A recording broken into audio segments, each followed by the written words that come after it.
Chapter 2, titled, Does God Ever Grade on a Curve? Grading on a curve is a familiar term to the high school or college student. The teacher takes all the scores and lists them from highest to lowest. Then he plots a curve that finds some students falling in the A category, others in B, many in the C range, and the lower scores fall into D and F positions. Does God grade men this way? A lot of people talk like they think so. Well, I'm not half as bad as... I live a pretty good life. I never steal or cheat. Why, I don't even kick my dog. Surely God, in His benevolent love and kindness, will give a passing grade and heavenly diploma to people who do their best. Let us see what Paul says. Romans chapter 1, verses 18 to 32. But God shows His anger from heaven against all sinful, wicked people who push the truth away from themselves. For the truth about God is known to them instinctively. God has put this knowledge in their hearts. From the time the world was created, people have seen the earth and sky and all that God made. They can clearly see His invisible qualities, His eternal power and divine nature. So they have no excuse whatsoever for not knowing God. Yes, they knew God, but they wouldn't worship Him as God or even give Him thanks. And they began to think up foolish ideas of what God was like. The result was their minds became dark and confused. Claiming to be wise, they became utter fools instead. And instead of worshiping the glorious, ever-living God, they worshipped idols made to look like mere people, or birds and animals and snakes. So God let them go ahead and do whatever shameful things their hearts desired. As a result, they did vile and degrading things with each other's bodies. Instead of believing what they knew was the truth about God, they deliberately chose to believe lies. So they worshipped the things God made, but not the Creator Himself, who is to be praised forever. Amen. That is why God abandoned them to their shameful desires. Even the women turned against the natural way to have sex, and instead indulged in sex with each other. And the men, instead of having normal sexual relationships with women, burned with lust for each other. Men did shameful things with other men, and as a result, suffered within themselves the penalty they so richly deserved. When they refused to acknowledge God, He abandoned them to their evil minds and let them do things that should never be done. Their lives became full of every kind of wickedness, sin, greed, hate, envy, murder, fighting, deception, malicious behavior, and gossip. They are backstabbers, haters of God, insolent, proud, and boastful. They are forever inventing new ways of sinning and are disobedient to their parents. They refuse to understand, break their promises, and are heartless and unforgiving. They are fully aware of God's death penalty for those who do these things, yet they go right ahead and do them anyway. And worse yet, they encourage others to do them too. Those pagan bad guys. What have we here? What a degrading view of humanity. This sounds like a description of the bad guys, those pagans who have deliberately chosen to push away God's truth. Note that Paul, however, doesn't leave any of these bad guys with an excuse. He plainly states that man can know his Creator. Man can see all about him in creation, the handiwork of God. See Romans 1:20. But instead of acknowledging God, worshiping Him, and thanking Him, these pagan reprobates turn from God to themselves. They think up silly ideas of what God is like. See verse 23. They turn from the light and live more and more among the shadows.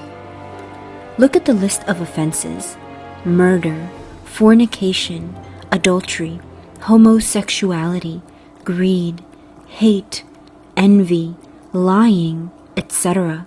See verses 24 to 32. Although Paul wrote this during the first century, it is an accurate description for our world today. Men and women have rebelled against God, and this is the result. Their selfishness corrupts everything they touch. They see no need to turn to God. What right does God have to interfere with their lives?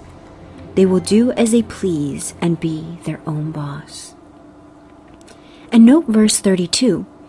Even though they know of God's death penalty for all these crimes, they go right ahead and do them anyway, and even urge others to get in on all the fun. They have drifted so far from God that they no longer see or care about the consequences of their actions. Well, you may be thinking, I'm glad that's over. I'm not like that. Those people need the gospel, but I fail to see what this has to do with me. You're not like this? You try to live right? Read on. Romans chapter 2, verses 1 through 16. You may be saying, what terrible people you have been talking about, but you are just as bad, and you have no excuse. When you say they are wicked and should be punished, you are condemning yourself, for you do these very same things. And we know that God, in His justice, will punish anyone who does such things. Do you think that God will judge and condemn others for doing them, and not judge you when you do them too? Don't you realize how kind, tolerant, and patient God is with you? Or don't you care? Can't you see how kind He has been in giving you time to turn away from your sin? But no, you won't listen, so you are storing up terrible punishment for yourself because of your stubbornness in refusing to turn from your sin. For there is going to come a day of judgment when God, the just judge of all the world, will judge all people according to what they have done. He will give eternal life to those who persist in doing what is good, seeking after the glory and honor and immorality that God offers. But He will pour out His anger and wrath on those who live for themselves, who refuse to obey the truth and practice evil deeds. There will be trouble and calamity for everyone who keeps on sinning, for the Jew first and also for the Gentile. But there will be glory and honor and peace from God for all who do good, for the Jew first and also for the Gentile. For God does not show favoritism. God will punish the Gentiles when they sin, even though they never had God's written law, and He will punish the Jews when they sin, for they do have the law. For it is not merely knowing the law that brings God's approval. Those who obey the law will be declared right in God's sight. Even when Gentiles, who do not have God's written law, instinctively follow what the law says, they show that in their hearts they know right from wrong.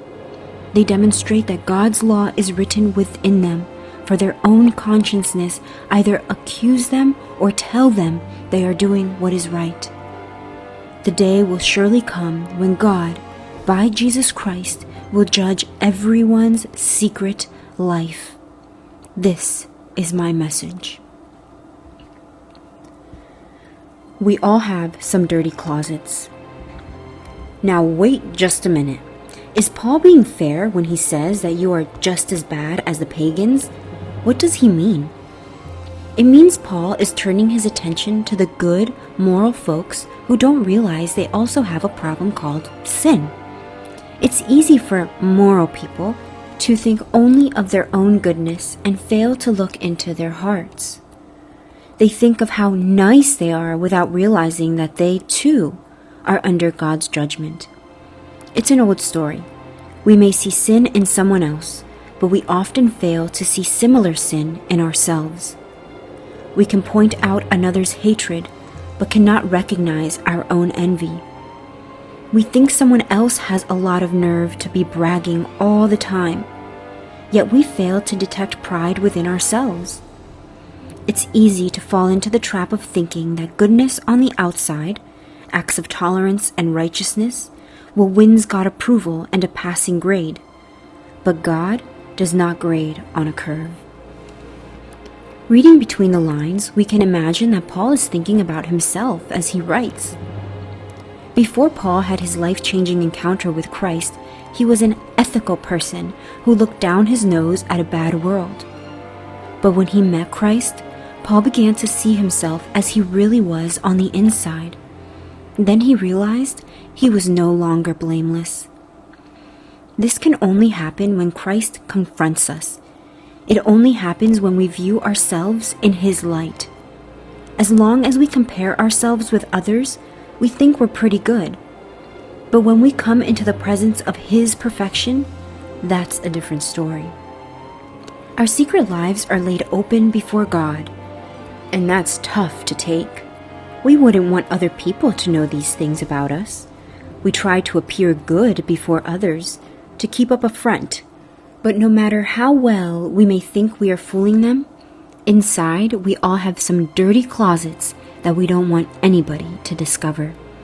In fact, we've locked the doors and thrown away the keys. God knows all about that. Nothing is hidden from His sight. And therefore these words of judgment and punishment are spoken to convict everyone of his or her need for Christ. Everyone needs the gospel. The pagan bad guy, the moral good guy, and yes, Paul even has a few words for the religious ones. In fact, the most religious ones of all, the Jews. And Paul should know. He was once a religious Jew himself. And here is what he says. Romans chapter 2, verses 17 to 29. If you are a Jew, you are relying on God's law for your special relationship with Him. You boast that all is well between yourself and God. Yes, you know what He wants. You know right from wrong because you have been taught His law. You are convinced that you are a guide for the blind and a beacon of light for people who are lost in darkness without God. You think you can instruct the ignorant and teach children the ways of God. For you are certain that in God's law you have complete knowledge and truth.